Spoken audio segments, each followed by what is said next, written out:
안녕하십니까. 환갑을 훌쩍 넘겨 어느덧 고희를 눈앞에 바라보고 있는 평범한 노인네입니다. 제게도 눈부시던 젊은 날을 보내던 세월이 엊그제 같은데 참으로 세월이 유수와도 같네요. 만만치 않은 인생살이 하시는 다른 분들 역시 마찬가지시겠지만 그동안 제게도 켜켜이 많은 사연들이 참 많이도 쌓인 것 같습니다. 그중에는 돌이켜보면 웃음이 나는 행복한 기억도 있지만 삶이라는 게 마냥 기쁘게만 살 수가 없는 거다 보니 참 짠하고 속상한 기억들도 많이 있어요. 제가 오늘 여러분께 돌려드리고자 하는 사연 역시 꺼내놓으면 아직 마음이 아린 이야기랍니다. 이 나이 먹도록 엄마로 살면서 가장 마음에 크게 품은 사람이 누구겠어요? 바로 자식이 아니겠습니까?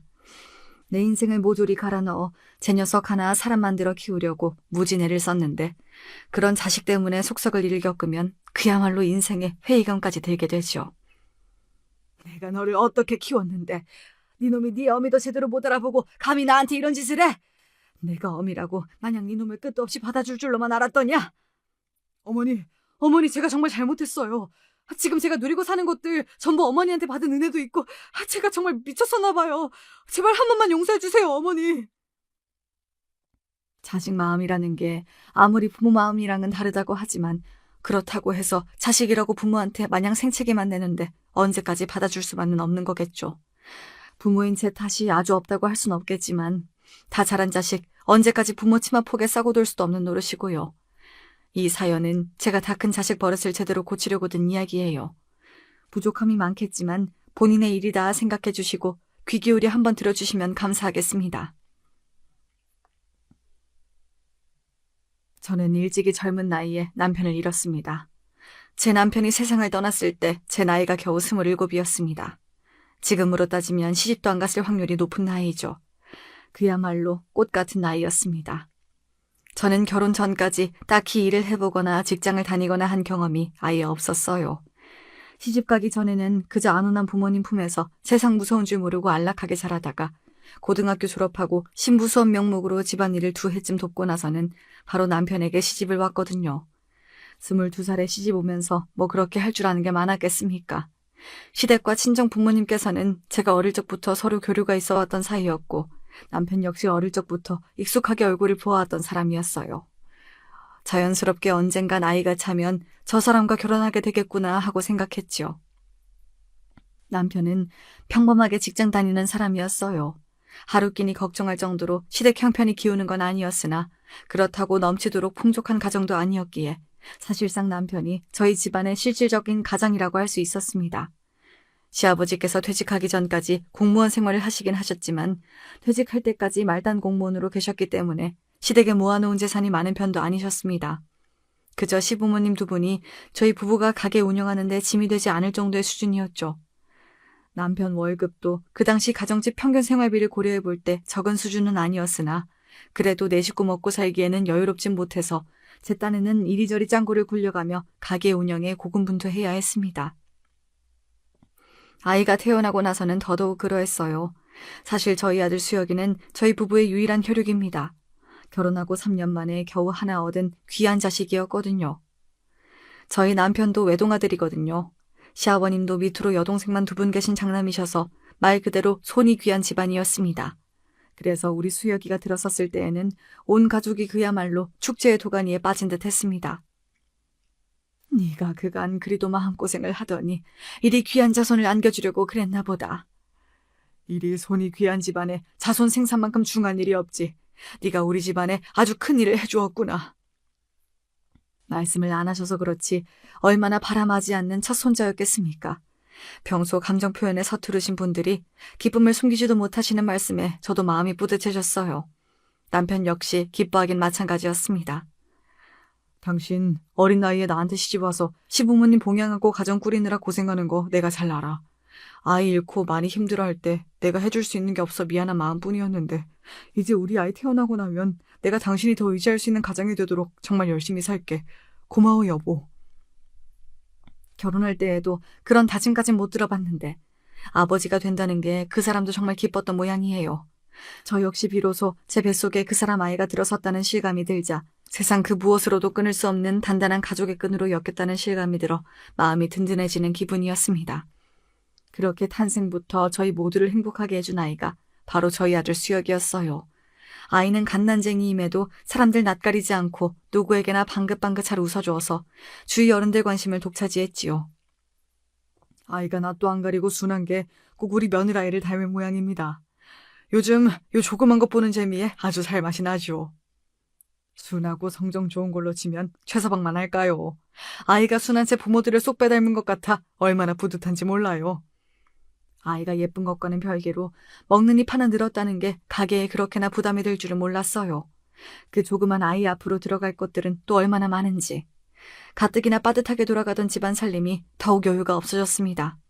물론 주변 친척분들이 아이 하나 태어나면 이것저것 돈 들어갈 때가 많다며 아이 옷가지며 필요한 물건들을 여러 챙겨주셔서 많이 절하게 되긴 했습니다만 그럼에도 항상 부족한 건 어쩔 수가 없었어요. 당연히 가장인 남편의 어깨도 절로 무거워졌지요. 아무래도 수혁이 태어나고 나서 당신이 여러모로 많이 힘들어졌지. 내가 좀 더 능력이 있는 사람이었다면 당신도 그렇고 우리 아들도 그렇고 좀 편하게 살 수 있었을 텐데 그렇게 해주질 못해서 미안해. 당신도 참 별소리를 다 하세요. 우리 식구가 지금 이렇게나마 편히 지낼 수 있는 게 다 누구 덕분인데. 나도 앞으로 더 노력할 테니까 당신 혼자 가족들 짐이라고 다 떠안을 생각 말고 같이 애써봐요. 네?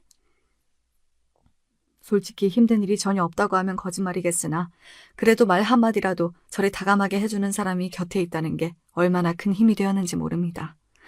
시집 오기 전에 서방은 그저 다정한 서방이 제일이라는 친정어머니 말씀을 이해하지 못했는데 결혼해서 살아보니까 정말 힘든 일들을 이겨내게 만드는 게 저런 따뜻한 말 한마디라는 걸 실감하게 되더라고요.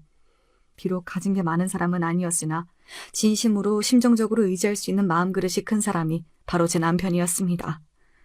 아이가 커갈수록 형편이 빠듯한 티가 나는 탓에 남편도 출산 전보다 특근이니 야근이니 기회가 될 때마다 일을 더 늘려가며 어떻게든 조금이라도 수입을 늘리려고 애를 많이 썼습니다.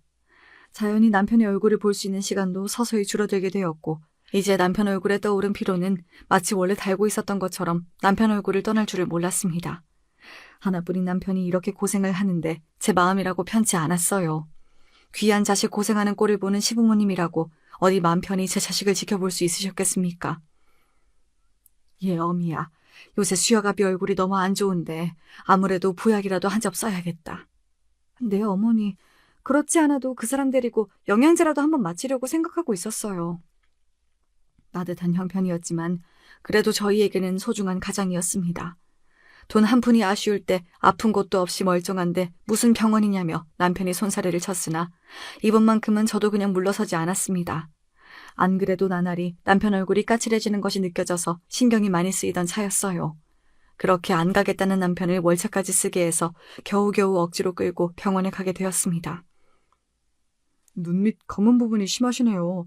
안구도 많이 탁하시고 혹시 언제부터 이러신 건지 기억하시나요? 남편 보양시키려는 생각으로 좋다는 영양제 주사나 맞을 요량으로 간 병원이었는데 생각지 못하게 의사의 말이 길어지고 있었습니다. 의사 만날 일 별로 없는 저희 같은 평범한 사람들이야 의사 말 한마디에 괜히 심장이 철렁해지잖아요. 이것저것 묻는 것도 많고 요리조리 남편을 유심히 살펴보는 의사 선생님 행동에 불안감이 엄습하기 시작했습니다. 왜요, 선생님? 이 사람 혹시 어디 안 좋은가요? 자세한 건 입원을 하셔서 정밀검사를 받아보시는 게 좋을 것 같습니다. 뜻밖의 입원 권유까지 듣게 되자 그제야 남편 상태가 심상치 않은 건가 싶어 두려운 마음이 밀려왔어요. 부디 별일 없이 지나가기를 빌며 환자복을 입은 남편 곁에서 검사 시중을 듣는 내내 마음이 불안감으로 울렁거렸어요. 그렇게 모든 검사를 마치고 검사 결과를 듣는 날 저와 제 남편은 순식간에 나락으로 곤두박질 쳤습니다. 간암 말기입니다. 청천벽력과도 같은 말이었습니다. 순간 남편이 그간 피로를 호소하던 여러 날들이 주마등처럼 제 머릿속을 스치고 지나갔습니다. 남편은 계속해서 아프다며 제게 신호를 보내고 있었는데 그걸 그저 단순한 체력 저하로 남기고 위험 신호를 단 한 번도 제대로 알아차리지 못했다는 생각에 억장이 무너지는 것 같았습니다. 남편 역시 좀처럼 충격에서 헤어나오지 못하고 있었습니다. 그때 남편 나이가 채 30도 되지 않았을 때입니다. 보통 간암이라고 하면 중년 이후에 많이 발병하는 질병으로 알고 있으니 저희 부부 어안이 벙벙한 것도 무리는 아니었습니다. 하지만 초기도 아니고 이미 말기라고 하는데 언제까지 그렇게 넋놓고 있을 수만도 없었습니다. 선생님, 말기란요. 그럼 이제 어떻게 해야 하는데요? 치료는 할 수 있는 거죠? 수술은요? 제가 두서없이 허겁지겁 묻는 말에도 고개를 떨군 남편은 말이 없었습니다. 이미 진행이 많이 되었기에 연명치료 외에는 항암으로 유의미한 효과를 기대하기는 어렵습니다. 다만 간이식이 그나마 가능성이 있는데 이미 대기 환자가 워낙 많아서 차례를 기다리시기는 솔직히 추천해드리기가 어렵고요. 할 수만 있다면 제 간이라도 뚝 떼어 남편에게 내어주고 싶었습니다. 제 모든 걸 다 주어도 아깝지 않은 사람이었어요. 하지만 저는 남편과 혈액형부터도 맞지 않았습니다. 보통 이럴 때에는 혈육 간이식이 많다고 하던데 이미 시부모님께서는 고령이셨고 저희 아이는 아직 채 2돌도 지나지 않았을 때였습니다. 이식이 가능한 아이라고 한들 생태 같은 아들내미 간떼여서 목숨 연명할 생각 추호도 없어. 당신 역시 마찬가지야. 나 살자고 내 가족들 목숨 갉아먹는 짓 절대로 못해. 남편의 반응은 단호했습니다. 평소 남편 성정을 생각해 볼 때 당연히 그 사람 입에서 나올 만한 말이었어요. 하지만 그러면 방법이 없는데 대체 어떻게 해야 합니까? 남편의 투병 소식을 듣고 시부모님은 물론 저희 친정집까지 온 가족들이 비탄에 잠기게 되었습니다. 이제 떡 두꺼비 같은 건강한 아들까지 낳아 저와 세 식구 다복하게 살리만 남은 줄로 알았는데 젊은 나이에 저런 몹쓸 병까지 얻게 되었으니 어떻게 슬프지 않을 수가 있었겠습니까? 모자란 남편 만나 고생시킨 것도 부족해서 아직 젊은 당신 남편 병수발까지 들게 만들어서 정말 면목이 없어. 미안해 여보. 자기라고 어디 아프고 싶어 아프겠어요. 잘못한 것도 없이 그저 제 처자식 먹여 살리겠다고 밤낮 없이 일만 열심히 하던 사람인데 저 사람이 대체 뭘 잘못했다고 제게 사과까지 해야 합니까? 정말이지 하늘이 원망스러웠습니다. 병을 주실 거면 차라리 제게 주시지. 가장의 무게가 너무 무거워 저런 몹쓸 병을 얻게 된 건 아닐까. 남편에게 죄스러운 마음에 마음껏 소리내 울 수조차 없었습니다. 갑작스럽게 회사까지 병으로 그만두게 되고 생활이 쪼들리기 시작했으나 그저 내 남편 살아만 준다면 내가 무슨 짓을 해서라도 먹여 살리겠다 다짐하며 남편 병간호에만 집중했습니다. 그렇게라도 남편 목숨을 구명할 수만 있었더라면 얼마나 좋았을까요. 하지만 인명은 제천이라고 고작 미물에 불과한 제 바람만으로 남편을 소생시키기에는 역부족이었던가 봅니다. 결국 남편은 가난 판정을 받은 지 채 3개월도 지나지 않아 영원히 제 곁을 떠나고 말았습니다. 아이고, 저 핏덩이를 두고 억울해서 어떻게 눈을 감나 내 아들. 아이고. 2돌도 안 된 아들에게 상복을 입혀놓고 남편 영정을 들여다보고 있는데 도대체 앞으로 어떻게 살아야 하나 눈앞이 깜깜했습니다. 그 막막함을 떠올려보면 지금도 눈앞이 아득해지는 기분이에요. 집안의 시부모님이 어른으로 버티고 계시고 있다고는 하나 사실상 경제력은 없다고 봐도 무방하신 분들이었습니다. 그나마 남편이 쓰러지고 나서 어떻게든 가게의 보탬이 되어보겠다고 아는 지인분들 통해 이것저것 가리지 않고 나름대로 애를 쓰곤 계셨으나 한창 자라나는 아이까지 포함해 내 식구가 살아가기에는 턱도 없었습니다. 항상 부족하다고 생각하고 있었으나 그나마 남편이 꼬박꼬박 가져다주던 월급마저 없는 상태에서는 이대로 가다간 정말 집이고 뭐고 넘어가는 건 순식간이었어요. 남편을 잃은 아픔이 채 아물지도 않았으나 마냥 넋놓고 있는 것도 생활에 여유 있는 사람들이나 부를 수 있는 사치였습니다. 당장 일을 시작해도 부족했으나 배운 것 없고 경험까지 일천한 제게 무슨 양질의 일거리가 주어졌겠습니까? 그렇게 저는 태어나서 처음으로 식당에서 허드렛 일을 하며 저희 집안의 실질적인 가장이 되었습니다. 일은 정말 고되었습니다. 평생 식당 일을 해서 잔뼈가 굵으신 분들도 온몸에 파스를 도배해가며 근육통을 달고 사는데 그간 집에서만 곱게 자라서 시집와 살림이나 할 줄 알았던 제 여린 몸이 배견할 재간이 없었습니다. 처음 일 시작하고 거의 한 달간은 누구에게 온몸을 두드려 맞는 것 같은 극심한 근육통을 겪었습니다. 몸이 부서진다는 게 이런 거구나 하는 걸 실감했지요. 그나마 시부모님께서 모든 살림을 도맡아 해주시고 우리 수혁이라도 전담해서 봐주지 않으셨더라면 그 일조차 제대로 나갈 수 없었을 거예요. 몸의 고단함도 고단함이었으나 그보다 더욱 힘들었던 것은 인간적인 모멸감이었습니다. 남편 잃고 바로 일을 시작한 제 나이가 고작 27이었습니다. 젊디 젊은 여자가 종일 식당에 나와 일을 하고 있으니 그저 만만하게 생각하고 희롱을 일삼는 몹쓸 인간들이 한둘이 아니었습니다. 남편 외에는 다른 남자들과는 좀처럼 마주칠 일조차 흔치 않았던 저로서는 세상에 그런 무례배들이 그렇게나 많다는 것 자체도 충격이었으나 아무리 나이가 젊다고는 하더라도 저도 나름대로 아이까지 딸린 어머니인데 이렇게 아무렇지도 않게 희롱의 대상이 된다는 게 너무나 큰 상처였습니다. 아기 엄마, 세상살이가 참 만만치가 않지? 나도 우리 남편 병으로 들어놓고 난 다음부터 온갖 안 해본 일이 없어. 돈 몇 푼 벌겠다고 여자로서 자존심까지 다 팽개친 것 같아서 울기도 얼마나 울었나 몰라. 그래도 아기 엄마한테는 아직 앞날이 구말리인 수혁이가 있잖아. 어쩌겠어. 그 어린 거 생각해서라도 더러운 놈들 모른 척 해가며 또 하루 사는 거지. 저런 놈들도 매번 하던 놈들만 하는 거라서 요령 좀 생기면 피하고 대거리도 좀 해가다 하다 보면 그래도 좀 견딜만 해줘. 누군들 처음부터 그렇게 억센 여자로 태어났겠어. 이런저런 더러운 걸 보면서 우리도 각자 살 길 찾는 거지.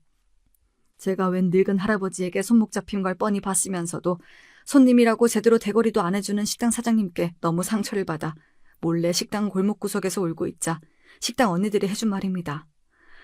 그래요. 세상 그 어떤 여자인들 이런 취급받아도 되는 사람이 어디 있겠어요. 그저 내 자식 먹여 살려야 하니까 내 가족 부양하겠다고 서러움을 참고 또 참고 그렇게 마음에 굳은 살 박혀가며 험한 세상 살아가는 거겠죠. 비로소 내가 거친 세상에 남편 없이 던져진 거구나 하는 생각이 들었습니다.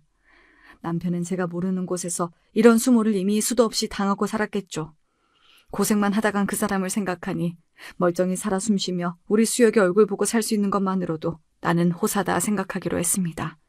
사실 그렇게 생각하지 않으면 버티기도 힘들었지요. 밖에 나가 푼돈이라도 벌어오겠다며 고생하는 며느리가 안쓰러우셨는지 시부모님은 제게 집 안에서는 손도 까딱 안 하게 만드셨습니다. 그 나이 때 다른 시부모님을 생각해보면 그래도 저는 저리 인품 좋으신 분들 밑에서 살게 된 게 제 나름의 복이었어요. 하지만 그런 두 분에게도 차마 며느리가 외간 남자들 희롱에 마음고생한다는 얘기까지는 참아드릴 수가 없었지요. 그러다 보니 제 유일한 마음의 위안은 그저 잠든 우리 수혁의 얼굴 한번 쓰다듬어주는 것뿐이었습니다. 그래, 네가 내 유일한 희망이다. 네가 오늘도 나를 살게 한다고 주문처럼 되뇌이고 또 되뇌었습니다. 고맙게도 엄마가 집을 비워도 착하게 할머니 할아버지 손에서 큰 말썽 부리지 않고 건강히 자라주는 수혁이를 보면서 하루하루 힘을 낼 수 있었어요. 도대체 이 험한 일에 적응을 할 수 있는 날이 오기는 올까 싶었는데 사람은 적응의 동물이라고 그래도 몇 달 일을 해보니 제게도 요령이라는 게 조금씩 붙기 시작했습니다. 식당 언니들이 말한 대로 저도 이제 제게 함부로 대하는 무례한 사람들에게 마냥 당하고만 있지 않았습니다. 식당 사장님의 눈을 피해 제게 뻗는 손길을 쳐내기도 하고 사람들 앞에서 망신도 줘가며 호락호락하지 않은 사람이라는 걸 분명히 보여주기 시작했죠. 나중에 식당 언니들에게 들은 건데 제가 아무래도 이런 일 하는 사람이라는 게 너무 티가 나니까 더 만만하게 생각하고 함부로 대하는 사람이 많았더라고요. 이제는 전처럼 대했다가는 오히려 본인이 당하겠다 싶었는지 요주의 인물이었던 몇몇 인간들도 슬슬 제 눈치를 보기 시작했습니다. 우리 며느리 그 곱던 손이 바깥일 하고 나서 일이 터서는 네가 이렇게 고생을 하고 살 팔자가 아닌데 내가 박복한 게 너한테까지 가는 모양이다. 내가 너 볼 때마다 정말이지 사돈 볼 낯이 없어. 밤늦게 퇴근한 제 손을 부여잡고 핸드크림을 발라주시며 시어머니가 울먹이셨어요. 아직 30도 안 된 젊은 나이에 벌써 손이 부르틀 대로 튼 걸 보고 어찌나 가슴 아파하시던지 남편 가고 나름대로 많이 무죄졌다고 생각했는데 속으로는 전혀 그렇지가 못했던 모양이에요. 고생은요. 어머님 아버님 안 계셨으면 제가 누굴 믿고 우리 수혁에 떼어놓고 밖으로 일을 다닐 수 있었겠어요. 몸 고단한 건 문제도 아니에요. 세상 천지 의지할 곳 하나 없었으면 제가 저 어린 거 데리고 어떻게 지금까지 버텼겠어요. 어머님은 그저 지금처럼 저희 수혁이 곁에서 건강만 해주셔요. 그 와중에도 아이는 날이 다르게 쑥쑥 커나갔습니다. 자라서 얼굴 골격이 드러날수록 제 아비 모습이 비쳤어요. 이제는 남편과 함께 산 시간보다 남편을 떠나보낸 시간이 더욱 길어지고 있었습니다. 그렇게 시간은 유수와 같이 흘러 아이는 학교에 입학하게 되었죠. 비록 식당 일이 바빠 시간을 오래 뺄 수가 없어서 간신히 입학식만 보고 시부모님 손에 아이를 들려보냈지만 그래도 이만큼이나마 키워냈다는 게 뿌듯했습니다. 아이는 공부도 곧잘 했습니다. 아이 아빠가 학교 다닐 때 공부를 제법 잘하는 편이었습니다. 그것마저도 남편을 닮은 것 같아 부디 아이가 남편의 좋은 것만 속속 잘 골라서 남편처럼 좋은 어른으로 자라주기만을 바라고 또 바랐습니다. 아이가 학교에 들어가기 시작하니 이제껏 돈 들어가던 거랑은 비교가 안 되더라고요.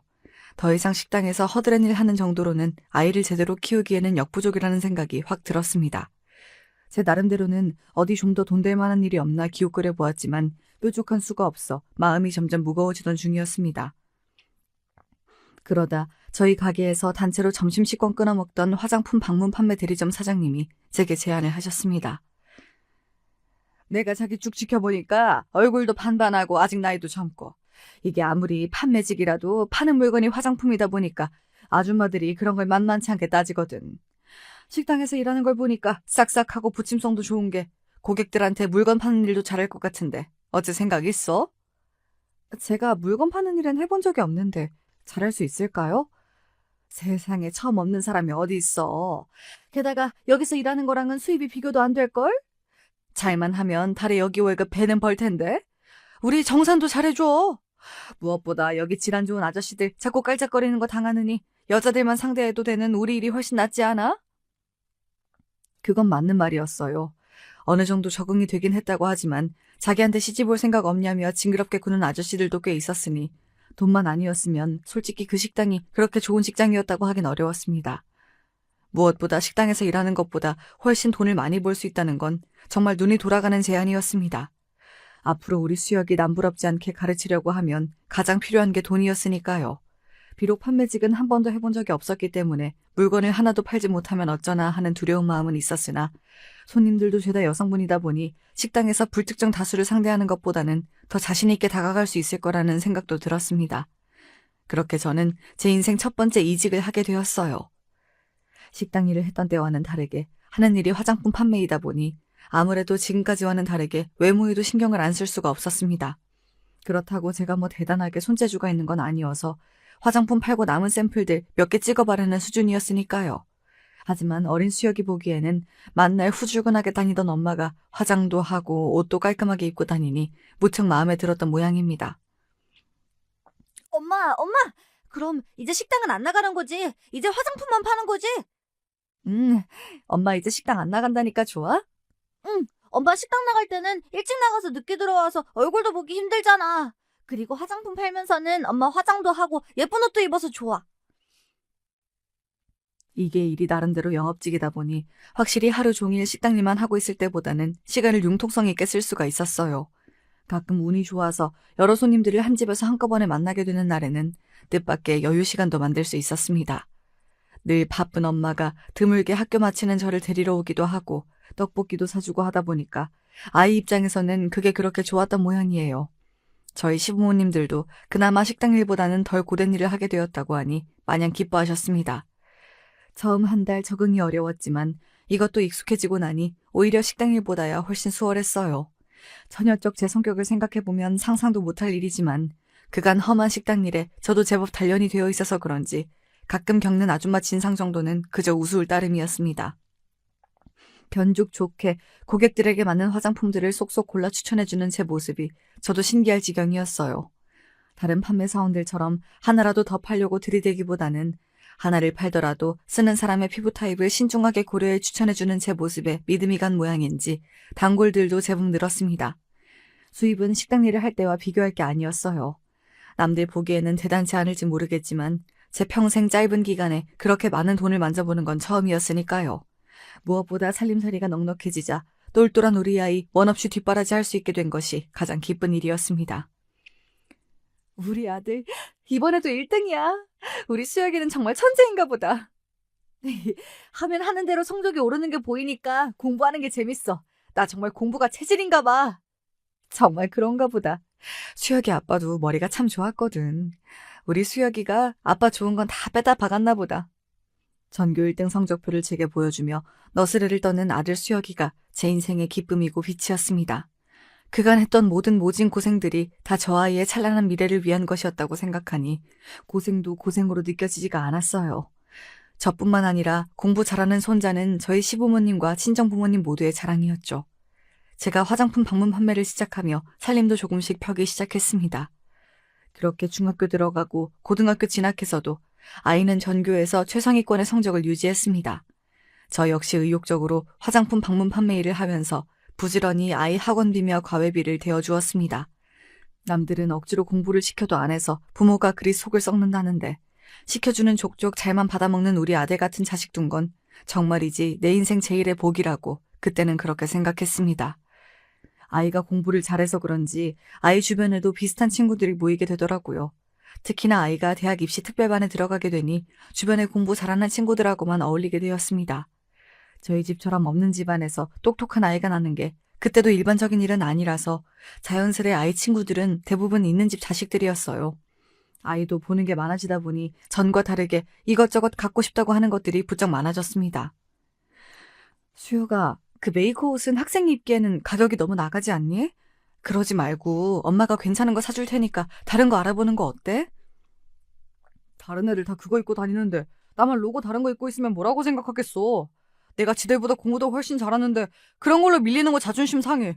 사주기 싫으면 그냥 싫다고 해요. 제 나름대로는 없는 집안 아들 티내기 싫은 자존심인가 싶기도 했어요. 저 또한 아이가 한 말 자체는 버릇을 고쳐주어야 할 만한 소리라는 생각은 했으나 내도록 화장품 팔러 다닌다고 집에 붙어있는 시간이 잘 없어 아이에게 그만큼 신경도 못 써주었으니 이런 걸로나마 미안함을 풀고 싶었던 것 같기도 합니다. 조금 무리를 하면 못 사줄 수준도 아니기도 했고요. 그렇게 아이에게 못 내어준 시간 대신 그 자리를 아이가 원하는 물건으로 채워주는 일이 반복되었습니다.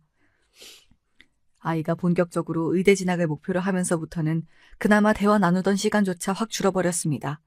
공부가 워낙 고되어서 그런지 아이 신경이 워낙 날카로워져서 저는 물론이고 아이 할아버지 할머니도 아이 앞에서는 숨소리 한 번 제대로 내기 어려웠어요. 잘난 집안에서 전폭적으로 지원해줘도 쉽지 않은 게 의대 진학이라는데 모자란 어미 만나 혼자 아등바등 애를 쓰는 아이가 안쓰럽기도 해 그저 제 원하는 꿈 이루기만을 옆에서 빌고 또 빌며 이 시기를 잘 헤쳐나가기만을 바랐습니다. 그렇게 드디어 아이가 의대에 합격하던 날에는 정말이지 이대로 죽어도 여한이 없다고 생각했습니다. 비로소 남편을 다시 만나게 되더라도 당당하게 할 말이 생긴 셈이니까요. 제 꿈을 이루기 위해 고군분투한 아들 녀석이 그렇게 고마울 수가 없었습니다. 그간의 제 모든 삶의 시련을 한 방에 갚아준 그저 자랑스럽기만 한 귀한 아들이었습니다. 그 무렵에는 이제 저도 경력이 쌓이고 나이도 들어서 화장품 방문 판매 일을 정리하고 화장품 대리점을 차려 정착하게 되었어요. 멋모르고 식당 허드렛 일을 하던 풋내기에서 직원까지 둔 어엿한 사장님이 된 거죠. 이제 사는데 여유도 생기고 아들도 의대 잘 보내놨으니 그동안 신경 써주지 못한 것까지 아들에게 모두 쏟아주리라 다짐했죠. 저 자취하려고요. 자취? 집도 가까운데? 공부하기 왔다 갔다 하는 시간도 아까워요. 저도 그렇게 편하고요. 다들 그렇게 하는데요, 뭐. 이제 아들과 오순도순 살아보나 했는데 솔직히 자취시켜달라는 아들 말에 많이 섭섭하더라고요. 하지만 무식한 엄마도 의대생이 얼마나 힘들게 공부하는지는 들어 알고 있었기에 말리기도 그랬어요. 집에 같이 살 때에도 돈 번다고 바빠 아들과 대면대면했는데 따로 살게 되면 마음의 거리가 더욱 벌어지리라는 건 자명했죠. 하지만 이제와 다 큰 아들 제멋대로 끼고 살 수도 없고 제 욕심만 부릴 순 없었습니다. 그렇게 자취방을 얻어준 다음에는 정말로 아들 얼굴 보기가 힘들어졌습니다. 사느라 바빠 아이 한창 클 때는 곁에 못 있어줬는데 정작 제게 시간이 생기니 아들이 기회를 내어주지 않았습니다. 저는 다 저 잘 키우겠다고 한 거였는데 정작 사랑하는 아들과 거리가 멀어지니 예전과 비교할 수 없이 넉넉해진 형편에서 가슴 한구석이 쓸쓸한 건 어쩔 수가 없더라고요. 그렇게 독립한 아들은 각종 시험이다 뭐다 의사가 되기 위해 정신없이 살았습니다. 가끔 반찬 가져다 주려고 살짝 들른 아들 자취방에서 여자 물건들이 언뜻 보여서 이 녀석이 만나는 여자가 있구나 짐작은 했으나 드물게 집에 와서 밥을 먹을 때에도 여자친구 관련 얘기는 꺼려하는 게 눈에 보여서 속 시원히 물어보지도 못했어요. 생각해보니 아들과 터놓고 대화를 나눈 게 언제인가 싶을 정도였습니다. 그래도 하나뿐인 아들인데 아들에 대해 아는 게 하나도 없는 것 같아서 엄마로서 참 자격 미달이구나 제 자신을 책망하기도 여러 날이었습니다. 그래서 아들이 전문의 과정을 거치지 않고 바로 개원하고 싶다는 의사를 밝혔을 때 솔직히 많이 놀랐어요. 이왕 시작한 의사 공부인데 그래도 끝을 봤으면 싶었던 게 제 생각이었거든요. 하지만 아들 반응은 단호했어요. 저 지금까지 단 한순간도 다른 데 한눈 팔지 않고 공부만 했어요. 이만하면 평생 할 공부는 다 한 것 같아요. 저 뭐 나중에 대학 교수 되고 그런 꿈 없어요. 동네 병원 차려서 먹고 살 만큼 돈 벌고 이제는 좀 편하게 살고 싶어요. 네 뜻이 그렇다는데 내가 무슨 말을 더 하겠어. 그런데 개원하려면 비용이 만만치 않지 않아? 사실 오늘 그 말씀 드리려고 온 거예요. 저 개원하는 거 엄마가 좀 도와주시면 안 돼요? 아들 앞길에 도움 될 일이야 마다할 리가 없었으나 개원 의사도 이제 막 들었는데 갑자기 병원을 열어달라고 하니 솔직히 많이 당황스러웠습니다. 그 큰 돈이 갑자기 어디서 뚝 떨어지는 것도 아니고 엄마도 마음의 준비는 해야 하지 않겠어? 그러자 아들 얼굴이 대번에 어두워지더군요. 원하는 걸 바로 얻어내지 못하면 표정을 감추지 못하는 아들이었습니다. 사실 저 결혼할 여자가 있어요. 걔네 집은 우리 집보다 훨씬 사정이 좋고요. 그 집에서는 저 의사 될 거라는 그거 딱 하나 보고 저희 만나는 거 겨우 허락해 주셨는데 제가 제 병원이라도 가지고 있어야 저도 면이 좀 서지 않겠어요? 어차피 대학병원에 있어야 되는 거 아니면 결국은 개원하는 거잖아요. 저 진짜 걔랑 결혼하고 싶어요. 엄마, 저 좀 도와주세요. 갑작스러운 아들의 결혼 얘기까지 정말이지 폭탄의 연속이었습니다. 이러한 중요한 얘기를 번갯골에 콩 구워 먹듯 하는 아들 녀석이 야속했지만 얼마나 상대 여자랑 결혼이 하고 싶었으면 평생 안 하던 도와달라는 소리를 다 할까 싶기도 했어요. 일단 너 그 결혼하고 싶다는 사람이라도 좀 보자. 어떻게 이런 얘기가 나올 때까지 엄마한텐 감쪽같이 그런 말을 속일 수가 있어? 제 추궁에 아들도 할 말이 없어 보였습니다. 그동안은 저 살고 싶은 대로 했다고 쳐도 저로서도 아들 병원까지 열어주는 건 여간 큰일이 아니었으니 어떻게든 제 비위를 맞추기도 해야 했을 거예요. 그렇게 저는 생각지도 못하게 아들 상견례라는 큰 행사를 맞이하게 되었습니다. 아들 말대로 사돈들 내외 두 분 다 분해가 철철 흘렀습니다. 저처럼 홀어머니로 아들 키우겠다고 고생한 여자랑은 때깔부터가 달랐죠. 아들이 왜 그렇게 결혼 허락받으려고 전전긍긍하는지 바로 이해가 됐어요. 사돈 내외는 겉으로는 철저하게 예의를 지키고 계셨으나 분명한 거리감이 느껴졌습니다. 가진 사람 특유의 위압감이랄까.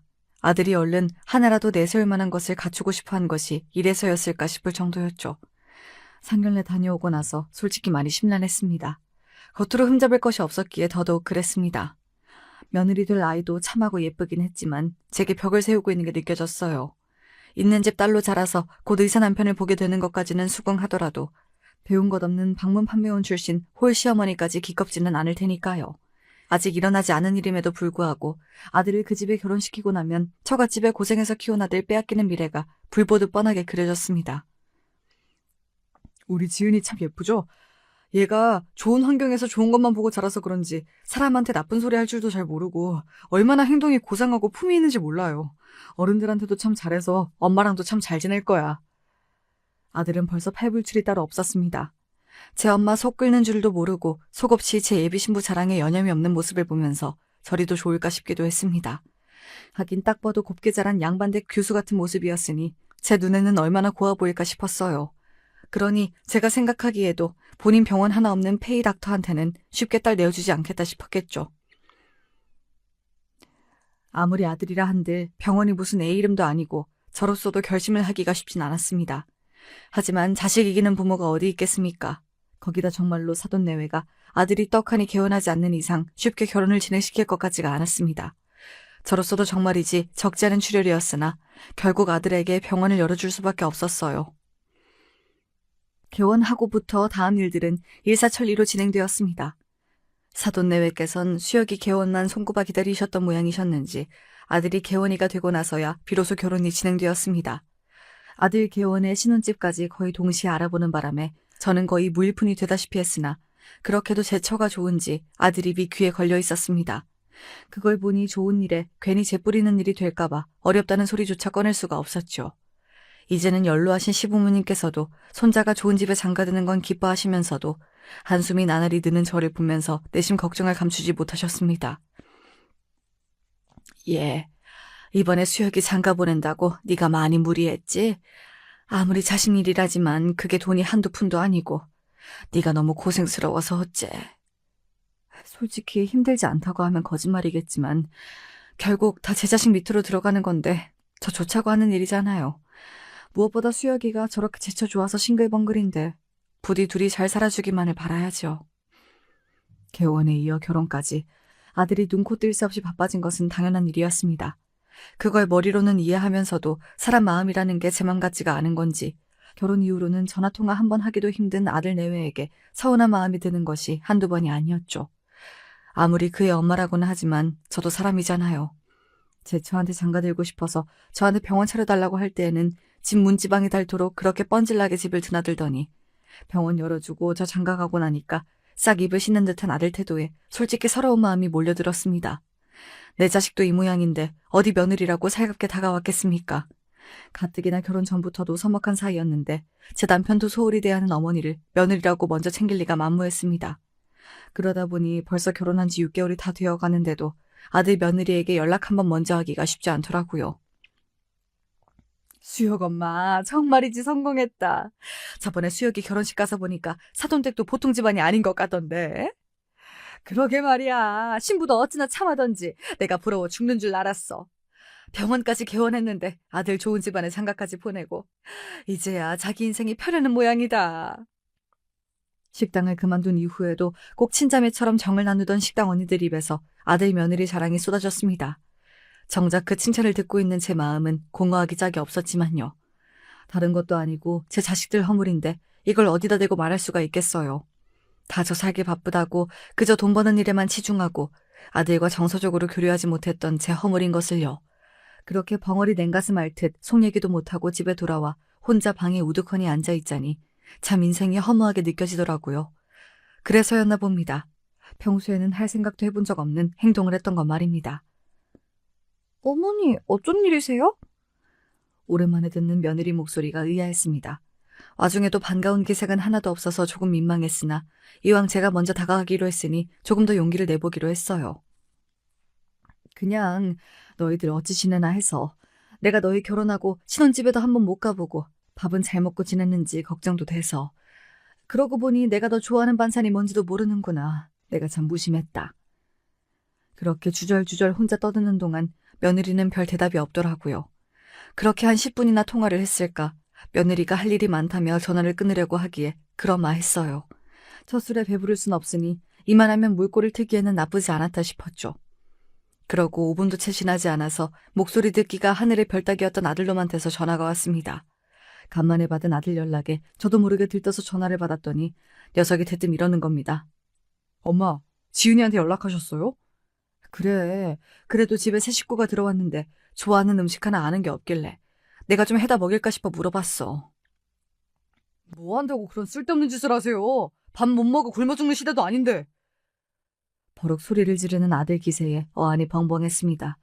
서로 교류가 적으니 제 연락이 어색했을 거란 생각은 했지만 그렇다고 그 길지도 않은 전화가 아들놈한테 이렇게 추궁을 드릴 만한 일이라는 생각도 들지 않았어요. 아들, 너 정말 말 서운하게 한다. 내가 네 처 잡돌이 하겠다고 연락한 것도 아니고 엄마가 좀 챙겨주고 싶어서 연락한 건데 그걸 그렇게까지 말을 해? 솔직히 아들에게 너무나 서운했습니다. 그거 연락 한 번 했다고 곧장 쪼르르 제 남편에게 일러바친 며느리도 얄미웠으나 그래도 며느리는 남의 집 자식이잖아요. 제가 편치 않을 수 있죠. 하지만 이놈은 제가 제 배 아파 낳은 남편 잃고 여자 혼자 몸 부서져라 이래 키워낸 제 자식놈이 아닙니까? 엄마 제발 창피한 소리 좀 하지 마세요. 제가 엄마 그럴 때마다 지은이랑 장인 장모님한테 얼마나 창피한 줄 아세요? 이렇게 경우 없이 구실 거면 저도 이제 엄마 안 봐요. 아들놈의 그 말 한마디에 천길 물속으로 떨어지는 기분이었습니다. 어떻게 제 놈이 내 인생의 모든 피땀으로 키워낸 내 자식이 제 어미에게 인연 끊자는 말을 저렇게 쉽게 내뱉을 수가 있습니까? 아들의 그 한마디에 제 인생 전체가 부정당한 기분이었습니다. 내가 자식놈을 잘못 키워도 단단히 잘못 키웠다는 생각에 분노를 억누를 수가 없었어요. 그래, 나도 이런 소리 들으며 니놈 어미로 살 생각 없다. 다 집어치워라.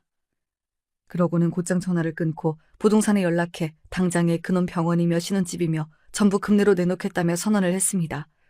부동산 사장님이 당황하셨는지 아드님과 상의는 하셨냐 물으셨지만 그거 전부 다 내 돈이니 내 알아서 하겠다 하고 끊어버렸어요. 분에 못 이겨 충동적인 행동을 해놓고는 그제야 허무함과 속상함에 눈물이 펑펑 쏟아졌습니다. 아들놈 하나 잘 키워보겠다고 살아낸 인생인데 정작 아들놈 알맹이가 저 모양이라는 게 기가 막혀 숨이 턱턱 막혔어요. 그렇게 한참을 꺼이꺼이 울며 속을 비우고 나니 다시 아들놈한테 전화가 들어왔습니다. 어머니, 저희 집이랑 병원 빼신다고 하셨어요? 대뜸 사과 한마디 없이 저 할 말만 하는 아들이었습니다. 그새 부동산에서 연락이 간 모양이었어요. 끝까지 반성의 김이 없는 아들놈에게 분기탱천하여 저는 고래고래 소리를 질러댔습니다. 그래, 내가 내 몸 갈아 뼈 빠지게 번 돈 내가 알아서 하겠다는데 네 놈이 무슨 상관이야? 나 고생하는데 10원 한 장 보태준 적 없는 놈이 내 돈 가져다 펑펑 쓸 때는 화장품 방판 사원 출신 어미 돈 아까운 줄 모르고 신나게 써제끼더니 좀 있다는 집에 장가가고 나니 볼품없는 어미는 그리 창피하더냐? 오냐, 나도 너 같은 자식 필요 없다. 네 말대로 무식한 어미는 네 인생에서 사라져 줄 테니 그간 네 놈이 내 덕으로 호의호식한 것도 전부 뱉어내. 그 말을 끝으로 전화를 확 끊어버렸어요. 그러고 나니 정말 발등에 불 떨어졌다 싶었던지 아들놈이고 며느리고 할 것 없이 전화통에 불이 붙을 지경이었으나 제가 미쳤다고 그놈들 전화를 받아줍니까? 결국 아들 내외가 제 집까지 쫓아와서 울며 불며 통사정을 하기 시작했어요. 예전 같으면 아들놈 눈물에 마음이 약해졌을 저지만 일이 그 지경에 이르러서야 제가 아들 의사 만드는 것보다 더 중요한 것들을 놓치고 살았다는 생각에 저도 모르게 단호하게 행동하게 되더군요. 어머니, 제가 잘못했어요. 제가 그동안 어머니한테 받은 게 얼마인데 감사할 줄도 모르고 순간 실수를 했어요. 한 번만 용서해 주시면 다시는 이런 일 없을 테니까 제발 한 번만 용서해 주세요. 어머니, 아까 저 때문에 많이 서운하셨죠? 제가 당황해서 어머니 뜻을 곡해하고 저질러선 안 될 실수를 저질렀어요. 제가 이렇게 사과드릴 테니까 제발 마음 푸세요. 네? 참, 돈이 좋긴 좋구나. 그렇게 뒷바라지를 해주고 병원이니 신혼집이니 어미 등어리가 다 휘도록 갖다 바칠 때에는 저들 앞에서 설설 기게 만들더니 내가 도로 찾아오겠다니까 내외께서 귀하신 발걸음을 다 하시고 내가 바보도 아니고 니들이 나한테 그런 짓 한 게 채 반나절도 안 지났는데 잘못했다는 소리 한마디면 내가 그러시구나 하고 고지고대로 믿을 줄 알았더냐? 도로 물러줄 생각 추호도 없으니 둘 다 썩 물러가거라. 어떻게든 제 집에 비비고 들려는 아들 내외를 단호하게 문 밖으로 내쳤습니다. 하나뿐인 자식 내치는 심정에 참담함이 없다고 하면 거짓말이겠지만 저도 그간 쌓인 게 많았던지 되려 후련하게까지 했어요. 아들놈 의사 만들었다고 좋아할 게 아니라 먼저 인간을 만들었어야 했는데 뒤늦게나마 아들 버릇을 고치려면 이 방법밖에 없다고 생각했습니다. 일이 커지긴 커진 모양인지 그간 연락 한번 주고받은 적 없던 사돈댁에서 연락을 다 주셨습니다. 아들 며느리 신혼집은 물론이고 병원까지 쫓겨나게 생겼다고 하니 그제야 사돈 눈치를 보는 사돈댁도 참 별것 없다 싶었습니다. 사돈, 저희 아이가 아직 철이 없어 정말로 큰 결례를 저질렀습니다. 저도 정말 많이 혼내고 다시 잘 가르칠 테니 부디 마음을 돌려주세요. 제가 제 자식놈 잘못 가르쳐 일어난 일이니 사돈 사과받을 이유가 없습니다. 저는 이제라도 저 되바라진 자식 버릇을 고쳐야 하겠으니 사돈께서도 사돈 좋으실 대로 하세요. 그렇게 저는 정말로 아들 내외 신혼집을 내놓았습니다. 마음 같아서는 병원 사무실도 빼고 싶었는데 아들 내외가 그것만은 제발 참아달라며 아주 석고대절을 하는 바람에 사무실 얻어주는 데 쓴 비용 일체를 10원 한 장 빼놓지 않고 받아내겠다는 공증까지 받은 후에야 부동산에 병원은 그냥 두라는 연락을 해주었습니다. 지금 그 둘은 제 처가에 얹혀 살고 있습니다. 신혼집 빼앗긴 건 물론이고 그나마 버는 족족 제게 갚을 일만 남았으니 집 구하기도 여의치 않았을 겁니다. 그동안은 병원이며 신혼집이며 다 제가 부담했으니 이 기회에 사돈댁에서 부모 노릇 좀 하신다고 나쁠 것 없겠죠. 제 어미 앞에서는 그렇게 떵떵거리며 살던 아들놈도 남의 부모 밑에서 조심하는 법 좀 배우면 더할 나위 없겠고요. 그래도 제가 저놈 의사까지 만들어줬는데 설마 입에 풀칠이야 하고 살겠죠. 그만하면 부모 노릇은 차고 넘치게 했다고 봅니다. 아쉬운 입장이 되어보니 그동안 얼마나 편히 살았나 실감이 난 모양인지 아들 내외는 전에 없이 제 눈치를 보고 있어요.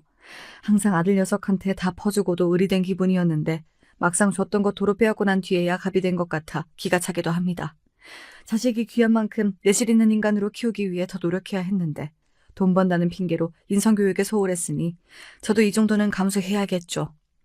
그리하여 아들놈 버릇 쥐어잡는 일은 지금도 현재 진행형입니다. 이 일로 깨달은 게 있다면 저도 사람 될 기회가 남은 것이고 그렇지 않다고 해도 이제와 다 큰 자식 어쩌겠어요. 그저 자식 해달라는 대로 다 따라주는 게 절대 자식 위한 일이 아님을 이제는 저도 압니다. 괘씸한 아들 녀석 제대로 응징해준 제 사연은 여기까지입니다. 부디 여러분은 저 같은 과오를 저지르시는 일이 없길 바라며 늙은이 장황한 이야기 들어주어 감사드립니다.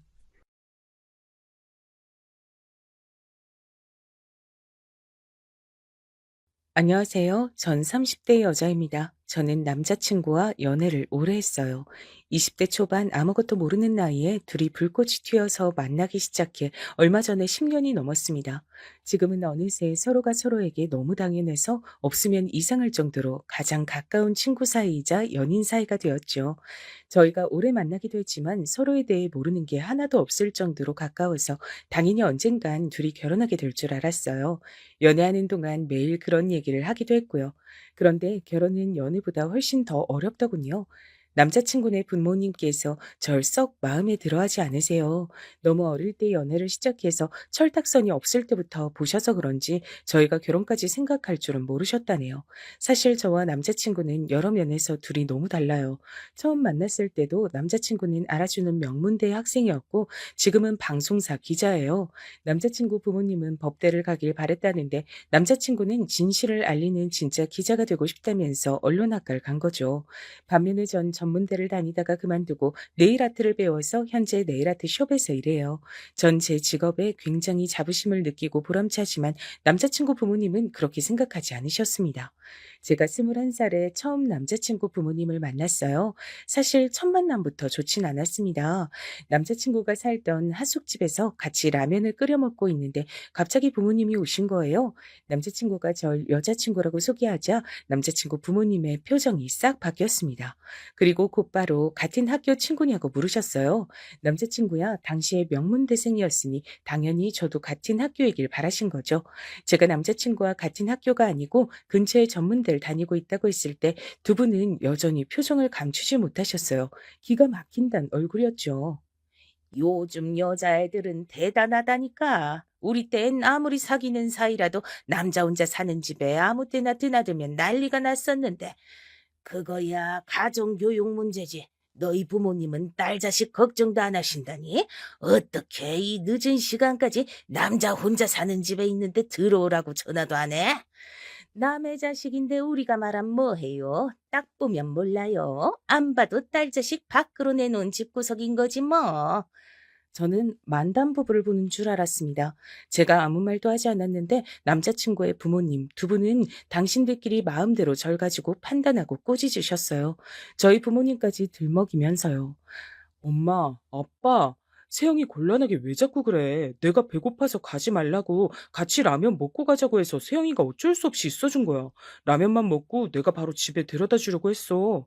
얼씨구, 어린 놈이 연애 좀 한다고 부모 앞에서 자기 여자친구 편드는 꼴 좀 봐라. 순간 제가 무슨 큰 잘못이라도 저지른 줄 알았습니다. 남자친구 집에서 라면 하나 끓여 먹었다가 별의별 소리를 다 들었습니다. 그뿐만이 아니에요. 자꾸만 호통을 치시던 아버님은 저에게 쉴 새 없이 질문하셨습니다. 무슨 과냐? 왜 전문대에 갔냐? 학교 다닐 때 공부를 못했냐? 등등 대답하기 곤란한 질문들만 골라서 하셨죠. 저는 순간 면접장에 온 줄 알았어요.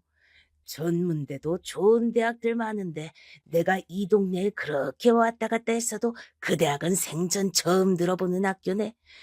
저도 나름 눈치란 게 있어요. 부모님께서 제게 하는 질문마다 제가 마음에 안 들어서 하시는 말이란 걸 너무나도 잘 아는데 저라고 예의 바르게만 이야기하고 싶진 않았습니다. 네, 맞아요. 제가 공부에 워낙 취미가 없어서 성적 맞춰서 전문대로 오긴 했는데 과가 아무래도 전망이 없는 것 같아서 더 등록금 안 버리고 이번 학기만 다닐 거예요. 에? 이번 학기만 다닌다니. 그게 무슨 말이야? 학교 그만두려고요. 제가 다른 건 몰라도 손재주는 좀 있어서 미용이든 네일아트든 기술 좀 배워보려고요. 학생, 이름이 세영이라고 했나? 아무리 옛날 사람들 말이 기술만 있으면 먹고 산다고들 하지만 사람 사는 게 그렇게 단순하지 않아. 젊어서 고생은 사서도 한다는데 공부할 수 있을 때 공부를 더 해야지. 이제 20살 간 넘은 게 취직은 무슨 취직이야? 아무리 이름도 없는 대학이라도 대학 졸업장은 있어야지. 에이, 요즘같이 개나 소나 다 대학 가는데 대학 졸업장이 다 무슨 소용이에요. 저희 부모님 두 분 다 대학 안 나오셨는데 잘만 사세요. 제가 집안에서 막내로 자라서 웬만해선 기가 잘 죽질 않아요. 남자친구의 부모님 말씀에 마음속으론 상처를 받았지만 애써 티내고 싶지 않아 또박또박 제 의견을 말했습니다. 남자친구는 그런 제 모습에 다시 한번 반했대요. 남자친구 말이 부모님이 워낙 유난하셔서 그 앞에서 저처럼 굴기 쉽지 않다네요. 남자친구는 학창 시절 내내 부모님 때문에 많이 힘들었대요. 남자친구가 공부를 잘하다 보니 거는 기대가 남달랐답니다. 중학교 땐 무조건 의대에 가야 한다고 강요를 하시다가 고등학교 가서 성적이 조금 떨어지니 법대에 가야 한다고 하셨답니다. 남자친구가 워낙 효자예요. 학창 시절에 부모님이 고생하시는 모습을 이래저래 많이 보며 자라서 부모님이 안쓰러웠답니다. 그래서 자신까지 부모님 속은 썩이고 싶지 않았다네요. 웬만한 건 부모님이 시키는 대로 다 하면서 컸더라고요. 남자친구 부모님은 경제적으로 여유롭진 않으시지만 두 분 다 대학을 나왔고 이름만 대면 아는 기업에서 일하셨어요. 그런 점에 자부심을 느끼는 것 같더라고요. 그래서 젊은 제가 대학을 그만둔다는 거를 전혀 이해하지 못하시는 눈치였죠. 남자친구가 학창 시절 질풍노도의 시기를 보낸 게 다름 아닌 아버지 때문이었다고 하더군요. 아버지의 주식 투자를 잘못하시는 바람에 집안 상황이 많이 달라졌답니다. 서울에서 살던 집을 팔고 경기도에 전세로 이사를 갔대요. 그 전까진 형과 방도 따로따로 썼었는데 이사 가면서 형과 같은 방을 써야 했다고 하더라고요. 이사 가고 집이 좁아진 것보다 더 힘든 건 남자친구의 부모님이 매일 싸우셨답니다. 이혼 이야기까지 나왔대요. 가장 예민했을 사춘기 시절에 그런 일까지 겪었으니 남자친구도 부모님께 걱정 끼치고 싶지 않았던 거죠. 덕분에 남자친구의 부모님은 자식들에게 거는 기대가 점점 더 커졌던 거고요. 그런 아들이 의대도 법대도 아닌 언론학과에 간다고 했을 때도 집안이 난리가 났었답니다. 이 집안의 희망이나 다름없는 남자친구가 부모님이 원하지 않는 길을 가겠다고 했으니까요. 그 이후 남자친구가 또 부모님 속을 썩이게 된 건 바로 저 때문이었습니다. 남자친구가 절 만난다고 해서 또 집안이 시끄러워진 거죠. 당시에 남자친구도 제게 구체적으로 말을 안 해줘서 저도 대충만 알고 있었는데 알고 보니 절 처음 만났던 그날부터 부모님께서 저를 마음에 들어하지 않았대요. 제가 집에 돌아간 이후 남자친구 부모님께서 저와 당장 헤어지라고 하셨답니다. 지금이야 아들, 네가 뭘 몰라 그러는데 사람은 다 끼리끼리 만나야 행복한 거야. 너처럼 똑똑하고 크게 될 애가 볼 거라곤 아무것도 없는 그런 애를 만나고 다니면 어쩌겠단 거니? 엄마, 무슨 말을 그렇게 해? 세영이가 뭐가 어때서? 학벌 같은 게 뭐가 중요해? 세영이 누구보다 성실하고 착한 애야. 엄만 한 번 보고 사람을 어떻게 한다 그래? 남자친구는 언론학과를 가겠다고 했을 때처럼 부모님과 심하게 다퉜대요. 결론부터 말씀드리자면 그 이후에도 저와 남자친구는 10년을 만났습니다. 그랬으니 남자친구의 부모님은 얼마나 속이 타셨겠어요. 처음에야 어떻게든 저희 사이를 갈라놓으려고 하셨지만 하도 오래 만나다 보니 나중엔 그러지도 않으셨죠. 저희가 만난 지 6, 7년 정도 됐을 때 남자친구가 몇 년 동안 언론고시에서 낙방해서 반백수로 집에 있었던 적이 있었습니다. 남자친구는 공부해야 하니 아르바이트도 못하고 부모님 그늘에서 생활비를 받아 생활하던 시기였죠. 그때 저는 이미 네일숍에서 몇 년을 일했을 때라 경제적으로 여유가 있었어요. 그래서 열심히 남자친구를 챙겼습니다. 당시에 남자친구는 대학을 졸업했을 때라 본가에서 부모님과 형과 함께 살고 있었어요. 저는 먹을 거면 먹을 거, 입을 옷이면 옷, 매일같이 사다 날랐습니다. 그러다 보니 남자친구의 부모님을 굉장히 자주 만났어요.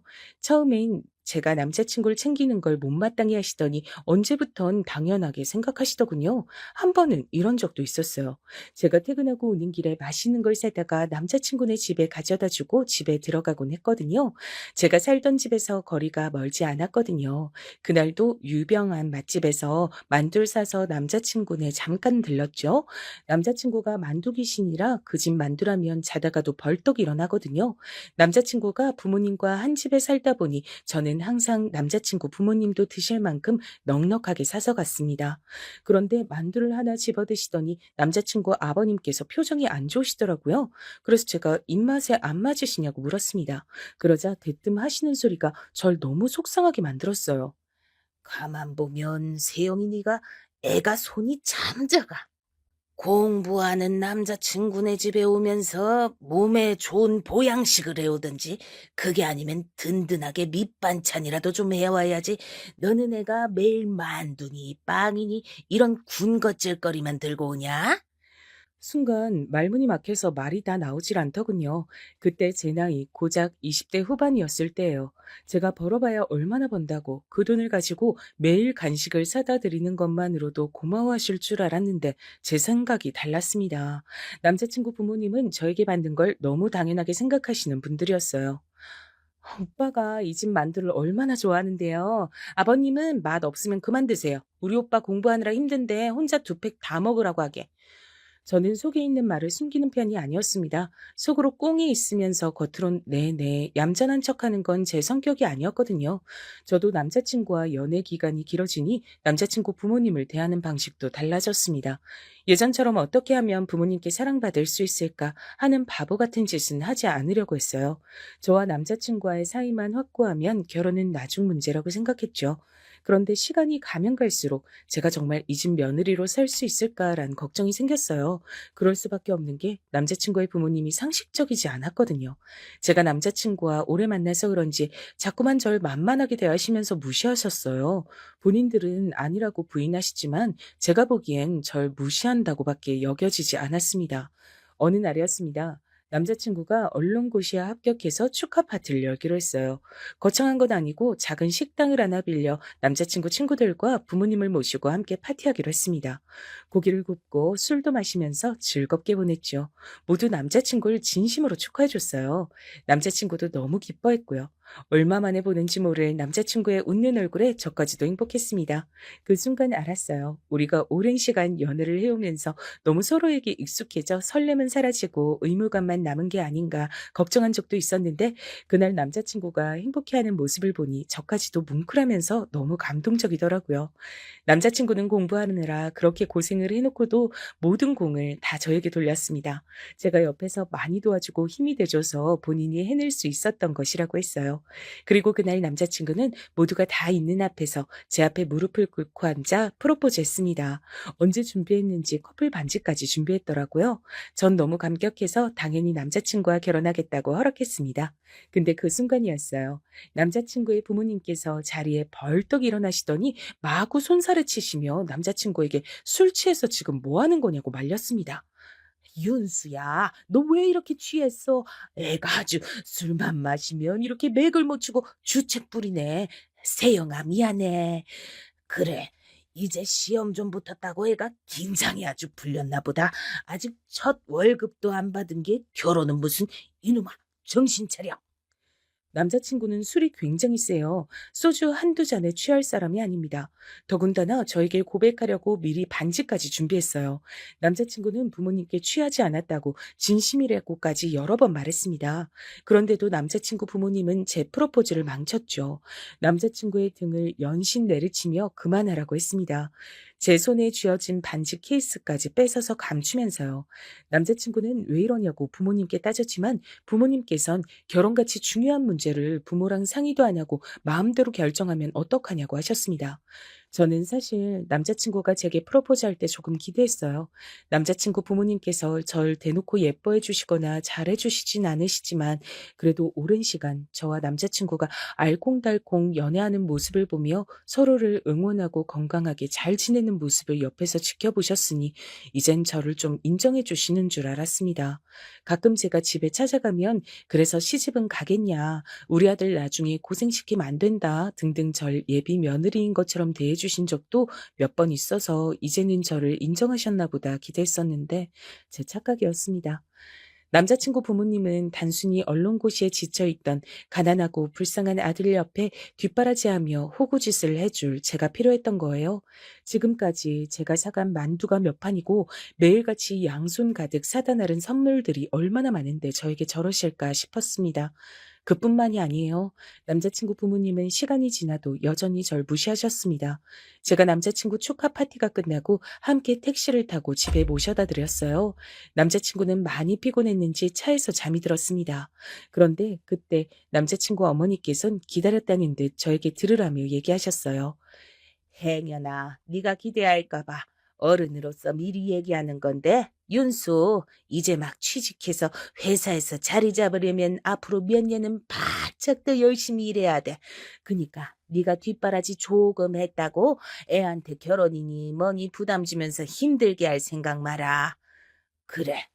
옛날에 우리 아들 전 봤던 용한 무당도 우리 아들은 결혼 무조건 늦게 해야 좋다 그랬어.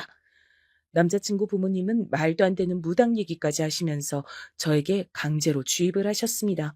앞으로 몇 년은 절대 결혼 못하는 거라고요. 저도 결혼하고 싶어서 환장한 사람은 아닙니다. 하지만 제 나이도 있고 연애도 10년이나 했는데 어떻게 결혼 생각을 안 할 수가 있겠어요. 사실 저와 남자친구는 나이도 동갑이에요. 남자 나이야 30 넘으면 한창이라 하지만 전 아닙니다. 저와 남편의 사회적 나이가 달랐어요. 아무리 요새 다들 결혼을 늦게 하는 추세라도 아이를 낳는 건 그렇지 않잖아요. 저는 아이를 꼭 갖고 싶습니다. 그러려면 병원에서 노산이라고 하는 나이 전에는 서둘러서 결혼해야 아이를 낳을 수 있어요. 이런 제 생각을 남자친구도 압니다. 그래서 남자친구도 서둘러 언론고시에 합격하려고 했고 합격하자마자 제게 고백을 한 겁니다. 이런 저희 커플의 사정은 일절 알지도 못하시면서 남자친구 부모님은 사사건건 절 못마땅히 했습니다. 결혼까지 방해하셨습니다. 이제는 남자친구가 시험까지 붙었으니 제가 더 성에 차지 않으시는 거였죠. 그날 택시에서 내려서 집에 돌아오고 나서도 저는 많은 생각을 했어요.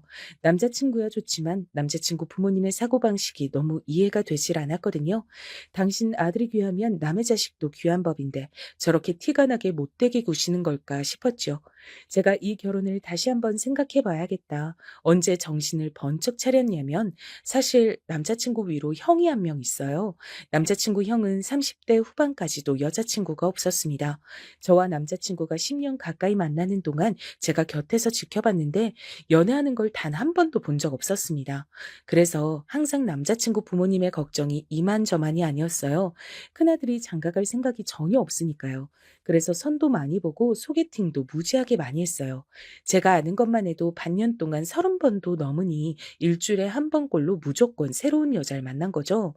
그렇게 여자를 많이 만나고 다녔는데도 연애 소식이 없더니만 뜬금없이 결혼 소식을 들었습니다. 남자친구 형은 남자친구랑 조금 달라요. 처음에 말씀드린 것처럼 남자친구 부모님께서 자식들에게 부담 아닌 부담감을 주셨죠. 남자친구 이전에 형에게도 그러셨습니다. 남자친구 형은 외고에 진학할 정도로 머리가 좋았었는데 부모님의 성적 압박에 견디지 못하고 수능날 집을 나가 수능을 아예 보지 않았답니다. 그날 집안은 한바탕 난리가 났고 형은 그날 밤까지 집에 돌아오지 않았답니다. 부모님을 더 충격에 빠뜨린 건 바로 군대에 입영 신청을 해서 곧바로 군대에 갔다는 겁니다. 그때 남자친구의 부모님은 너무 놀라서 한동안 매일 눈물로 밤을 지새우셨대요. 큰아들이 그렇게까지 하는 모습을 봤으면 남자친구의 부모님도 반성하시고 남자친구에겐 그렇게 해선 안 되는 거였는데 둘째까지 망칠 수 없다고 생각하신 부모님은 남자친구를 더 압박하신 거죠. 그나마 의대나 법대를 포기하신 게 양보한 거라면 한 거랄까요? 더 웃긴 건 남자친구의 형님은 그대로 군대에 말뚝을 박아서 군인이 됐어요. 남자친구 말로는 집에 돌아오기 싫어서 말뚝을 박은 것 같다고 하는데 막상 가보니 군대가 잘 맞았다고 하시더라고요. 남자친구는 항상 형의 선택을 존중하고 멋지다고 생각했지만 남자친구 부모님께선 달랐습니다. 형이 나약해서 수능을 포기하고 군대로 도피했다고 생각하셨어요. 큰아들을 항상 한심하게 여겼죠. 그런데 세상 일이란 게 참 공평하지가 못합니다. 남자친구의 형은 군대에서 사고를 당했어요. 훈련 도중에 절벽에서 굴러 떨어지는 사고를 당해서 한쪽 다리를 심하게 다쳤습니다. 대수술을 여러 번 받았는데도 살짝 다리를 절뚝거려요. 남자친구는 여전히 형을 존경하고 따랐지만 부모님은 그렇지 않았어요. 부모 말 들으면 자다가도 떡이 하나 생기는 건데 공부하기 싫다고 군대로 도망가더니만 꼴 좋다. 고졸에 다리까지 빙신됐으니 너 같은 놈을 누가 들어간다냐? 남자친구 부모님도 속상해서 하신 말이겠지만 그래도 너무했다 싶습니다. 더군다나 교회나 주변에다가 큰아들 얘기는 일절 안 하고 오로지 둘째인 남자친구 얘기만 하고 다니신데요. 가까운 지인들도 큰아들이 있다는 사실조차 모르는 사람들도 있답니다. 저도 남자친구의 부모님에게 인정받지 못하는 신세다 보니 남자친구 형과 공감대 형성이 금방 됐어요. 그래서 오랫동안 오빠 동생 하며 가깝게 지냈습니다. 남자친구의 형이란 걸 떠나서 남자친구만큼이나 오래 봐온 사람이다 보니 개인적으로도 항상 오빠를 응원하고 하고 좋은 사람을 만나길 바랬죠. 근데 저로선 서운할 수밖에 없는 일이 벌어졌어요. 남자친구와 남자친구의 형이 절 데리러 자주 제가 일하던 숍에 자주 왔었는데 저와 함께 일하는 사장 언니와 남자친구 형이 눈이 맞은 거예요. 전 제가 좋아하는 두 사람이 만난다고 하니 마치 제가 소개를 하기라도 한 것처럼 기쁘더라고요. 두 사람 다 나이가 있다 보니 서둘러 결혼 얘기가 나왔습니다. 저와 사장 언니는 저에게 이런저런 상의를 했어요. 제가 남자친구와 연애를 10년이나 했고 남자친구 부모님과도 만난 적이 있으니 결혼하게 되면 어떨지 궁금하다고요. 하지만 저는 특별히 할 이야기가 없었습니다. 저와 남자친구도 10년이나 만났지만 부모님께 허락을 받지 못한 상태였으니까요. 저로선 섣불리 언니에게 그 어떤 말도 할 수가 없었습니다. 그런데 믿기지 않는 일이 벌어졌죠. 사장 언니가 남자친구네 집에 인사를 다녀오자마자 바로 결혼 날짜를 잡았어요. 전 어안이 벙벙했습니다. 왜냐면 언니도 저와 조건이 별반 다르지 않았거든요.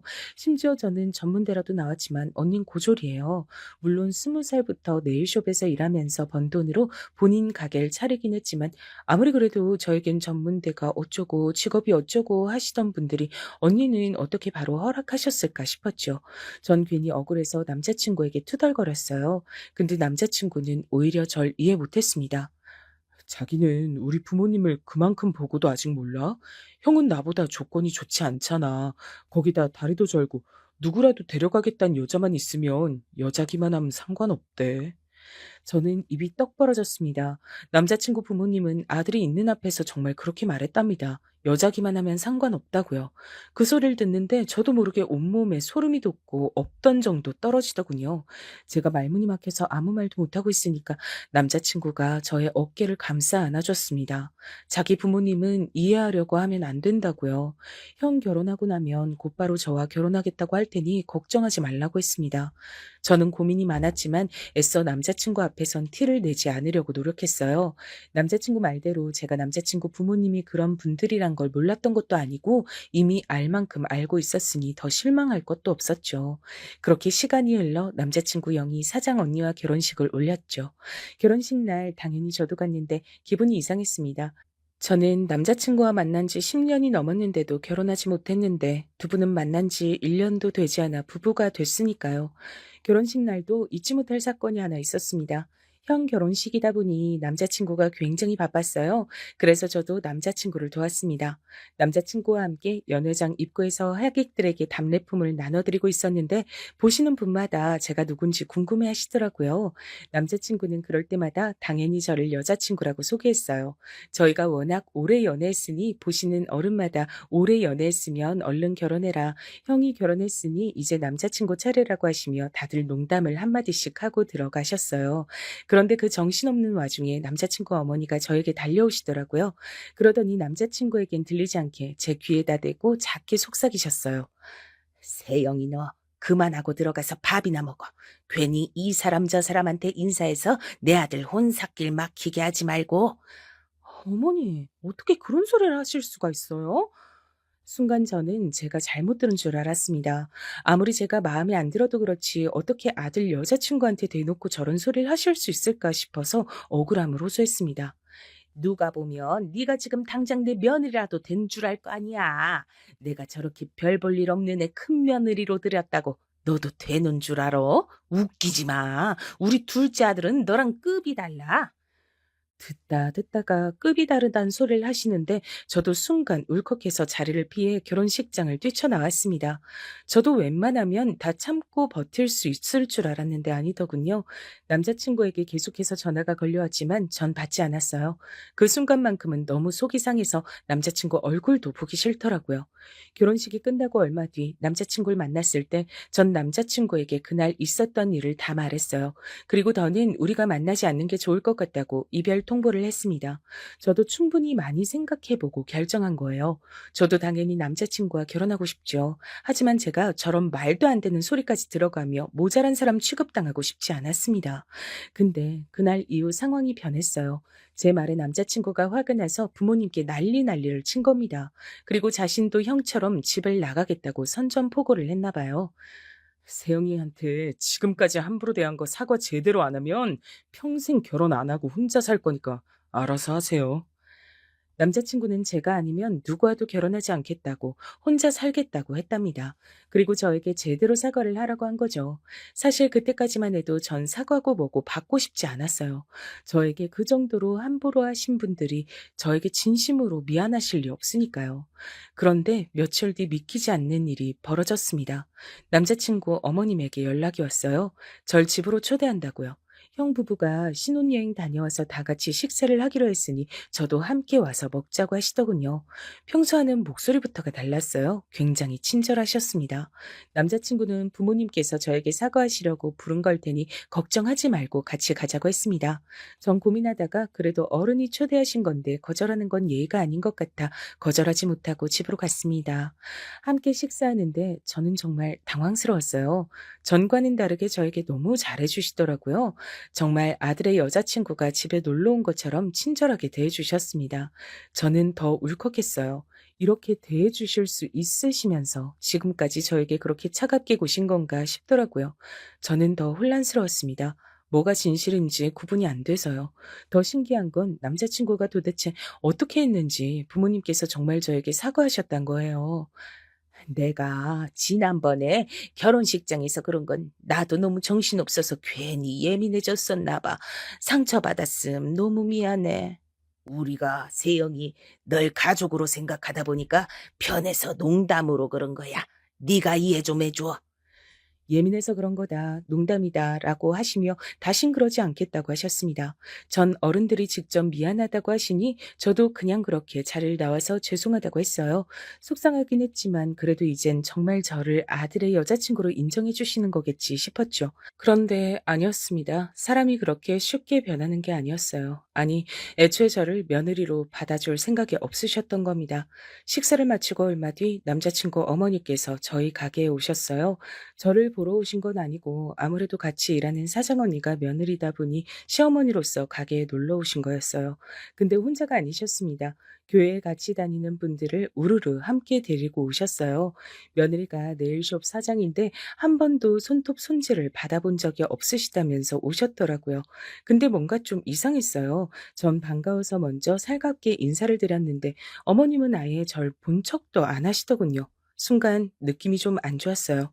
뭔가 다가가서 말을 걸고 싶어도 남자친구 어머님께서 연락도 없이 오셔서 한 번에 여러분을 상대하시느라 정신이 없었습니다. 전 남자친구 어머니와 같이 오신 한 분을 모시고 룸에 들어가 손질을 해드렸죠. 전 잠깐이라도 틈이 생기면 말을 걸려고 했는데 두 분이 계속 얘기를 주고받으셔서 끼어들 틈이 없었습니다. 한참을 손톱을 다듬고 있는데 남자친구 어머님께서 이상한 소리를 하시더군요. 이건 분명 저 들으라고 하시는 소리였어요. 자기가 예전에 나한테 말했던 아가씨 있잖아. 우리 아들 소개해준다고 했던 아가씨. 연대 나와서 회계사라 그랬나? 남자친구 어머니 입에서 아들이란 소리가 나오니 전 순간 귀가 쫑긋해졌습니다. 어머니에게 아들이라곤 딱 둘뿐인데 설마 장가간 첫째 아들 얘긴 아닐 거니까요. 맞아. 회계사. 근데 아들이 싫다고 했잖아. 왜? 생각이 바뀌었대? 근데 어떡하지? 그 아가씨는 진작 다른 집에 소개했어. 아, 그럼 혹시 학교 선생은 어때? 우리 조카가 교대 나와서 선생인데 둘이 나이가 딱 좋아. 우리 조카 이제 28이거든? 학교 선생 너무 좋지. 거기다 자기 조카면 더 좋지. 자기네 친정 외국 어디서 살았다고 하지 않았어? 우리 친정 미국에서 살다 왔잖아. 조카는 내 남동생 딸인데 걔도 중학교까진 미국에서 나왔지. 근데 아들 결혼 생각 없다더니 갑자기 왜? 결혼 생각이 없긴 왜 없어. 일하느라 바빠서 그랬지. 큰아들도 보냈으니까 이제 본격적으로 둘째 보내야지. 자기 조카한테 한번 물어봐. 자기도 우리 아들 인물도 좋고 학벌에 지금 뭐 하나 안 빠지는 거 알잖아. 알지. 말해 뭐해. 그제야 알았어요. 남자친구 어머니는 아예 작정하고 오신 거예요. 저는 두 분 손가락에 매니큐어를 바르고 있는데 저런 소리를 하시더군요. 저는 화도 나질 않았어요. 오히려 너무 허탈해서 웃음이 다 나오더군요. 손톱 손질이 끝나고 웃으며 나가는 남자친구 어머님을 제가 불렀습니다. 그리고 따로 밖으로 나가 얘기 좀 하자고 했어요. 어머님은 눈을 동그랗게 뜨시고 왜 그러냐고 하셨지만 전 단호하게 말했습니다. 드릴 말씀이 있다고요.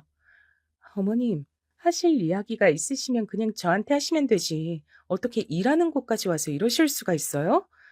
최대한 흥분하지 않고 이야기하려고 했지만 그 또한 쉽지 않았습니다. 네가 눈치가 없어도 너무 없고 어른이 말을 해도 도저히 말귀를 못 알아들으니까 그렇지. 내가 그 정도로 말했으면 알아들어야지. 감히 내 아들을 앞세워서 나한테 사과까지 하게 해? 이 정도는 해야 네가 주제 파악을 할 것 같아서 내가 여기까지 온 거야. 이제야 좀 네 주제를 알겠니? 주제를 알겠냐는 소리까지 하시니 정말 기가 차더군요. 전 어떻게 그런 소리를 하실 수가 있냐고 따져 물었어요. 그러자 오히려 더 적반하장으로 나오시더군요. 너도 아까 봤잖아. 내 아들이 어느 정도인지. 적어도 연대의 회계사 아님 최소한 학교 선생 정도는 돼야 명함 내밀 수 있는 애라고. 근데 너 같은 전문대 중퇴에 손톱이나 만지는 애가 내 아들한테 가당키나 해? 난 도저히 아까워서 너한텐 내 아들 못 주겠어. 저는 너무 억울하고 화가 나서 저도 절대 당신 같은 사람 며느리는 안 한다고 소리 지를 참이었습니다. 근데 그때 생각지도 못한 일이 벌어졌어요. 엄마, 지금 뭐 하는 거야? 같이 일하는 사장언니가 남자친구한테 연락했나 봐요. 어머니가 가게에 오셨는데 저랑 나가고 분위기가 이상하다고요. 그래서 걱정이 된 남자친구가 가게까지 찾아온 거죠. 제가 지금까지 몰라서 말 안 한 줄 알아요? 무슨 일 있어도 난 세영이랑 결혼할 거니까 알아도 모르는 척 한 거라고요. 제가 노력하면 어머니도 세영이 예쁘게 봐줄 줄 알았으니까. 근데 저 모르게 뒤에서 이러고 계신 거예요? 결국은 남자친구가 다 목격하고 말았습니다. 남자친구는 참지 못하고 길거리에서 격하게 화를 냈어요. 어머니에게 정말 이렇게 할 줄은 몰랐다면서 인연을 끊겠다는 소리까지 했습니다. 남자친구 어머니는 당황해서 어쩔 줄을 모르셨어요. 저에게는 그렇게 모질게 해놓고 아들이 소리를 지르니까 쩔쩔맸어요. 남자친구는 앞과 뒤가 다른 사람하고는 같이 못 살겠다면서 집을 나오겠다고 했습니다. 남자친구 어머님은 울며 불며 남자친구 바짓가랑이를 잡았습니다. 당신은 둘째 아들 없음 살 수가 없다고요. 그 모습을 보는데 제가 잘못 생각해도 한참 잘못 생각했다는 것을 알았습니다. 제가 남자친구와 헤어져도 진작 헤어져야 했어요. 그 꼴까지 보고 나니 비로소 남자친구를 포기할 수 있었습니다. 전 남자친구에게 헤어지자고 했죠. 아무리 남자친구를 사랑하고 제 20대를 다 바쳤다고 해도 더는 안 되겠더군요. 남자친구는 저와 헤어질 수 없다고 했지만 저는 이미 마음을 굳게 먹었어요. 지금 헤어지지 않으면 평생 후회할 것 같았죠. 저는 단호하게 마음을 먹고 그날부터 남자친구의 연락도 받지 않았습니다. 가게로 찾아와도 만나주지 않았습니다. 저도 쉽지 않았어요. 같이 일하는 사장 언니가 남자친구 형수잖아요. 언니까지 저에게 남자친구가 저와 헤어지고 나서 너무 힘들어한다고 매일 얘기하는데 저도 괴로웠습니다. 마음이 있는데 헤어지려니 몸까지 여기저기 아프더군요. 그런데 인생이란 건 정말 한치 앞을 알 수가 없더군요. 헤어지고 난 뒤 몸이 계속 안 좋았어요. 약을 먹어도 낫질 않더군요. 속도 안 좋고 컨디션이 너무 안 좋아서 출근도 하기 힘들었죠. 그래도 출근은 해야 하니 가게에 나갔는데 사장 언니가 제 얼굴을 보더니 얼굴이 너무 안 좋다고 병원에 다녀오라고 하더라고요. 괜찮다고 했는데도 가서 링겔이라도 맞고 오라 해서 병원에 갔습니다. 그런데 말도 안 되는 일이 벌어졌어요. 제가 임신이랍니다. 병원 앞에 주저앉아 얼마나 울었는지 몰라요. 그 일로 저는 고민하다가 다시 남자친구를 만났어요. 그리고 결국은 결혼 날짜를 잡았습니다. 남자친구는 제 속도 모르고 마냥 좋아했습니다. 우리 둘은 역시 운명이라니까 절대 쉽게 헤어질 수 있는 사이가 아니라고. 남자친구는 저와 헤어졌던 몇 주 동안 회사 근처에 원룸을 구해서 집을 나왔다더라고요. 그리고 결혼 안 하겠다고 비혼 선언을 했답니다. 며느리든 손주든 볼 생각 하지 말라고요. 제가 임신했다는 사실을 알자마자 남자친구는 결혼식 날짜를 잡자고 했습니다. 그리고 예식장까지 예약하자는 걸 제가 말렸어요. 아무리 그래도 부모님께 이야기도 안 하고 저희 멋대로 하는 건 아니라고 생각했거든요. 그래도 남자친구와 10년을 만났는데 이런 식으로 결혼하고 싶진 않았어요. 남자친구는 저희 집에 먼저 인사를 하고 허락을 받았습니다. 저희 부모님이야 제가 임신했으니 하루라도 빨리 식을 올리라고 하셨죠. 저와 남자친구 부모님과 있었던 일을 부모님은 전혀 모르시니 빨리 상견례 날짜부터 잡으라고 하셨습니다. 저와 남자친구는 어떻게 할지 고민하다 남자친구 부모님을 찾아뵀어요. 제가 임신했다는 사실을 말씀드리고 최대한 빨리 결혼식 날짜를 잡기로 했다고 얘기했습니다. 사실상 통보였죠. 예상대로 남자친구 부모님께선 한숨을 푹푹 쉬셨습니다. 그래, 일이 이렇게 될 일이었는데 우리가 일을 복잡하게 만들었나 보다. 며칠 전까지 비혼 선언까지 했었는데 그래도 애도 생겼으니 빨리 결혼 날짜부터 잡자. 그나마 다행이었던 건 남자친구 아버님께서 허락하셨단 겁니다. 어쩔 수 없이 허락해 주신 거라기보다는 저희의 상황을 이해해 주시는 것 같았죠. 어머님은 여전히 말이 없으셨지만 어쨌든 저희는 저희의 생각을 말씀드리고 돌아왔어요. 남자친구는 제게 절대 스트레스 받으면 안 된다면서 웬만한 일은 본인이 다 알아서 하겠다고 했어요. 특히나 남자친구 어머니와 부딪힐 만한 일은 본인이 알아서 정리하겠다고 했죠. 얼마 뒤 상견례 날이 밝았습니다. 저는 긴장한 상태로 부모님과 참석했어요. 저희 부모님은 사실 성격도 굉장히 급하시고 바쁜 분들이에요. 전 어려서부터 굉장히 독립적으로 자랐습니다. 제가 하고 싶다고 하면 뭐든지 다 해주셨지만 이렇게 해라 저렇게 해라 강요하신 적이 없습니다. 그래서 저는 더 걱정이 많았어요. 부모님은 절 언제나 당당하게 살도록 키우셨는데 제가 남자친구 부모님 앞에서 무시당하고 주눅 들었던 모습을 아시면 얼마나 속상하실까 싶어서요. 더군다나 임신까지 했으니 결혼을 안 할 수도 없는 노릇이잖아요. 이제 정말 남자친구의 부모님이 제 시부모님이 되는 거니까요. 상견례의 시작은 생각보다 순탄했습니다. 저희 부모님이 굉장히 사람을 좋아하시고 말이 많으세요. 농담하는 것도 좋아하고요. 하지만 문제는 숨김이 없고 거침이 없으시단 겁니다. 자신들의 이야기를 거르지 않고 걸걸하게 다 이야기하세요. 그런 점이 절대 남자친구 부모님과 맞을 리 없었죠. 남자친구 부모님은 사람들 앞에서 내세우길 좋아하시는 분들이니까요. 아니나 달라요. 시부모님은 앉자마자 이 식당이 본인들 대학 동문과 동창회 때 와봤는데 음식이 너무 고급스럽고 맛있었다고 하셨어요. 그래서 이 식당으로 오자고 한 거라고요. 그 얘기를 굳이 왜 꺼내셨겠어요? 당신들이 대학을 나왔다는 걸 강조하고 싶으셨던 거죠. 근데 그때 저희 어머니께서 털털하게 웃으셨어요. 아이고, 사돈, 두 분 다 대학까지 나오신 엘리트들이시구나. 멋지네요. 전 어릴 때 너무 가난해서 초등학교 간신히 졸업했어요. 그래도 세영이 아빠는 상황이 나와서 중학교도 나왔다니까요. 남자친구 부모님들이 대학 얘기를 꺼냈을 때 어머니가 저 얘기를 하실 줄 알았어요. 어딜 가나 본인이 국졸이란 얘기를 항상 하시거든요. 그래서 배운 게 없다고요. 그 순간의 예비 시부모님들 표정을 전 지금도 잊질 못합니다.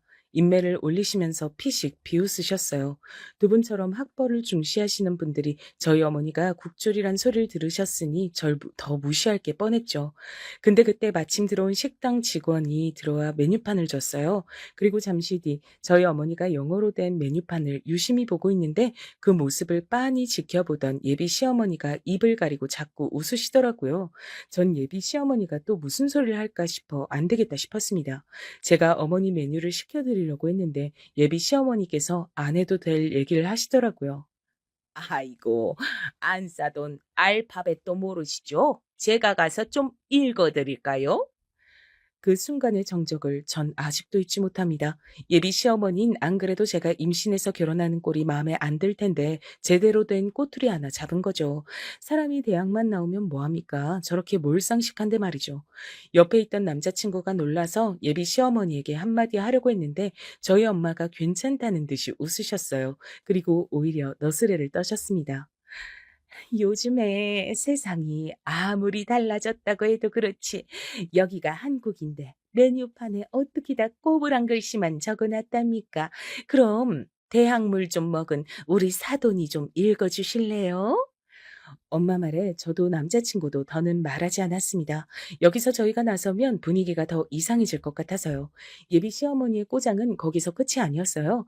아예 상견례를 망치기로 작정했는지 결혼식과는 전혀 상관없는 질문을 계속하셨습니다. 국졸이면 중학교를 아예 진학을 안 한 거잖아요. 그럼 그때부터 뭘 하신 거예요? 드라마에 나오는 것처럼 공장 가서 일해서 가족들 먹여 살리고 그러신 거예요? 엄마, 장모님 앞에서 왜 그런 무례한 질문을 하고 그래? 예비 시어머니의 반응에 남자친구는 어쩔 줄 몰라 하며 당황했습니다. 예비 시어머니의 입을 막기 위해 사력을 다했죠. 하지만 이미 작정하신 어머니를 막을 순 없었어요. 내가 뭐? 이제 다 한 가족인데 가족끼리 궁금하면 물을 수도 있지. 그래서 자식들 학업에도 관대하셨나 봐요. 세영이가 고작 2년 다니는 전문대도 졸업 안 하고 그만둔다는데 허락하신 걸 보면. 저희 엄마도 워낙 눈치가 빠른 분이라 예비 시어머니가 은근히 무시하면서 얘기하는 걸 모를 리 없었어요. 지금까진 국졸 가지고 농담한 정도니 참으셨지만 자식인 제 얘기가 나오니 엄마도 바로 정색하셨습니다. 자식이 내 물건도 아닌데 허락하고 안 할 게 뭐 있어요? 다 성인인데 본인이 알아서 책임지면서 살면 되지. 그럼요. 이 사람이 원래 호기심이 좀 많아 그런 거니까 안 싸더니 조금만 이해해 주세요. 분위기가 급속도로 냉랭해지려던 그때 예비 시아버지가 술을 권한 덕분에 아버지와 건배를 하시며 이런저런 얘기를 나누다 보니 분위기가 조금 나아지는 것 같았습니다.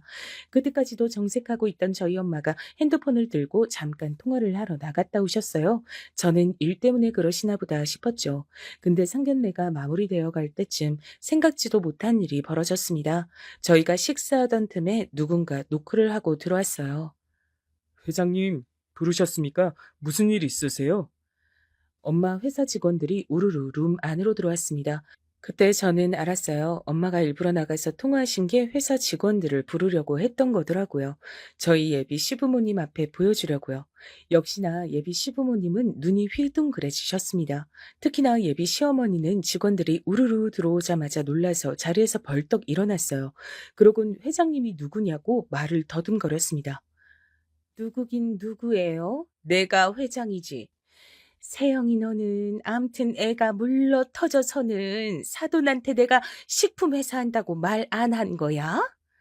식품 회사를 운영하신다고요? 그러니까 대표 아니 회장님? 그랬습니다. 제가 말씀드리지 않은 게 있어요. 저희 엄마가 아주 오래전부터 식품 사업을 하고 계십니다. 저희 외가가 아주 옛날부터 낙농업을 오랫동안 하셨어요. 그래서 엄마는 어릴 때부터 닭을 키우고 달걀을 가지고 노는 게 일상이었습니다. 일이 풀리지 않았던 시기가 있었는데 그때 어쩔 수 없이 엄마가 학교를 그만두고 온 식구가 다 이사를 해서 새로 사업을 시작하셨대요. 낙농업을 하면서 달걀로 만들 수 있는 유제품과 빵, 치즈 같은 걸 만드는 식품 회사를 운영하셨답니다. 처음이야 당연히 힘들었지만 지금은 벌써 50년이 넘은 굴지의 회사예요. 외할아버지가 돌아가시면서 엄마가 물려받아 벌써 30년째 운영 중이십니다. 엄마는 남들 다 학교 다닐 때 외할아버지를 따라 공장을 돌아다니며 일을 하신 분이세요. 그런 분이 예비 시어머니를 보자마자 어떤 분인지 모르셨을 리 없습니다. 눈에 보이는 조건들만 가지고 저와 우리 집안을 무시하고 있다는 걸 바로 파악하시고 일부러 직원들을 부른 거죠. 우리 애가 임신해서 급하게 결혼하는 거라 준비할 경황도 없으실 텐데 식장이랑 집은 우리가 알아서 준비할게요. 내가 아는 호텔에 최대한 빠른 시간 빼놓으라고 하고 집은 내가 서초에 아파트가 2채 있으니 하나 골라서 들어가라고 하죠 뭐. 엄마 말씀에 예비 시부모님은 두 분 다 턱이 빠질 듯 입을 벌리고 계셨어요. 그리고 표정이 싹 바뀌어서 저와 저희 부모님을 대하시는 게 달라졌습니다. 거의 허리만 안 숙였지 몸이 엄마 쪽으로 굽어 있었어요. 아이고, 저희야 뭐 안사돈께서 알아서 다 해주신다고 하면 너무 감사하죠. 어머머, 내가 암튼 며느리 복 하나는 타고났다니까 이제 보니 우리 며느리가 아주 복덩이였네.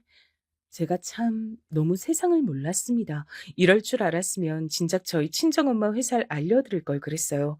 예비 시어머니가 저더러 우리 며느리라고 하는데 소름이 다 돋았습니다. 에이, 세상에 공짜가 어딨어요? 우리가 돈 버느라 바빠서 자식을 잘 못 챙겨요. 우리 딸 며느리라고 생각 말고 진짜 딸처럼 해주세요. 손에 물 한 방울 안 묻히게 해주고 애도 나오면 무조건 봐주셔야 해요. 우리 딸내미가 워낙 몸이 약해서 애 키우다가 병나면 큰일 나니까 만약에 우리 딸 천문대 나왔다고 한 번만 더 무시하시면 아파트 뺍니다. 그럼요. 우리 복덩이 아프면 큰일 나죠. 제가 다 알아서 할 테니까 걱정 마셔요. 제가 생각해도 너무 어이가 없어요. 한순간의 상황이 그렇게 바뀔 줄은 생각도 못 했거든요. 그날 이후 어떻게 됐냐고요? 저는 결혼식을 올리고 아이도 잘 출산했습니다. 그리고 현재 세상 누구보다 편하게 살고 있어요. 시어머니는 저를 그냥 딸도 아니고 금지 5겹으로 챙기십니다. 애도 봐주시고 제가 먹을 반찬까지 매일 해다 주세요. 저는 저에게 대학이니 직업이니 하는 이상한 소린 절대 하지 않으십니다. 그래서 그런지 시어머니와 전혀 문제가 없어요. 저도 너무 신기할 지경이죠. 이제 남편이 된 남자친구도 시어머니를 볼 때마다 농담으로 어떻게 저렇게 자본주의 노예가 됐냐고 하지만 저는 나름 지낼만 합니다. 시부모님이 어떤 이유로든 절 예뻐해 주시니 결혼 생활하기엔 너무 편하더라고요. 가끔 제가 왜 이 좋은 결혼을 안 하려고 했나 후회될 때도 있다니까요. 요즘은 시어머니가 저더러 둘째도 낳으면 키워줄 테니 낳기만 하란 소리까지 하셔서 귀찮아 죽겠습니다. 살아보니 명문대든 사짜 직업이든 다 필요 없네요. 돈 많은 친정이 있으니 그 못된 시어머니도 저라면 벌벌 하시네요. 지금까지 긴긴 저의 이야기 끝까지 들어주셔서 감사합니다.